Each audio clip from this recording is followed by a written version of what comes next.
ఆంధ్రప్రదేశ్లో అభివృద్ధి ఎవరిది, క్రెడిట్ ఎవరికి?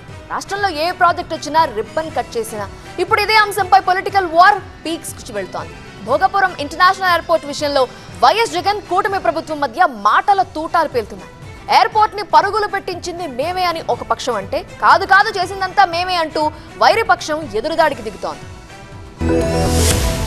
భోగాపురం క్రెడిట్ ఎవరిది అంటూ పెద్ద డేటానే షేర్ చేశారు వైఎస్ జగన్. తమ హయాంలోనే అంటే 2020లోనే జీఎంఆర్తో ఒప్పందం జరిగిందని గుర్తు చేశారు.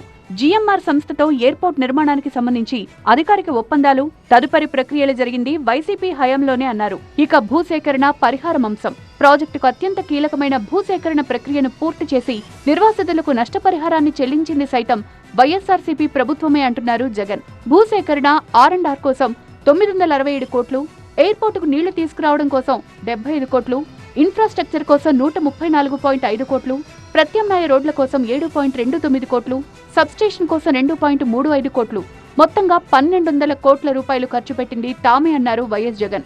విమానాశ్రయానికి అవసరమైన విద్యుత్, తాగునీరు సరఫరా వ్యవస్థలు, అంతర్గత రోడ్ల నిర్మాణానికి పునాది వేసి పనులు పరుగులు పెట్టించింది తామే అని చెప్పుకొచ్చారు. విశాఖపట్నం నుంచి విమానాశ్రయానికి వేగంగా చేరుకునేలా 77 మీటర్ల వెడల్పుతో 6300 కోట్ల రూపాయల ఖర్చుతో 55 కిలోమీటర్ల 6 లేన్ల హైవే కోసం కేంద్రంపై ఒత్తిడి చేసింది. వాటిని మంజూరు చేయించింది తామే అన్నారు.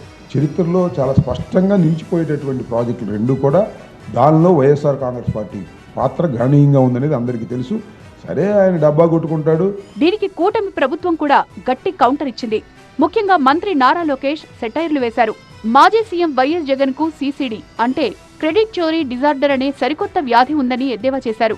ఏ అభివృద్ధి జరగకపోయినా వేరే వాళ్లు లేదా గత ప్రభుత్వాలు కష్టపడి తెచ్చిన ప్రాజెక్టులకు కూడా తామే కారణమంటూ మైండ్ గేమ్ ఆడుతున్నారని మండిపడ్డారు. అసలు భోగాపురం ఎయిర్పోర్ట్ కు తొలిసారి ఆలోచన చేసి శంకుస్థాపన చేసి ల్యాండ్ పోలింగ్ ద్వారా వేగంగా అడుగులు వేసిందే గత తెలుగుదేశం ప్రభుత్వమని కూటమి నేతలు గుర్తు చేస్తున్నారు. మధ్యలో వచ్చిన వైసీపీ ప్రభుత్వం కేవలం కాలయాపన చేసిందని, ఇప్పుడు కూటమి ప్రభుత్వం వచ్చాక పనులు వేగవంతమై తుది దశకు చేరాయని చెప్తున్నారు. ఆ రోజు ఏం మాట్లాడారో ఒకసారి అర్థం చేసుకోవాలి. ఎర్ర బస్సు కూడా రాని భోగాపురానికి ఎయిర్పోర్ట్ ఎందుకు?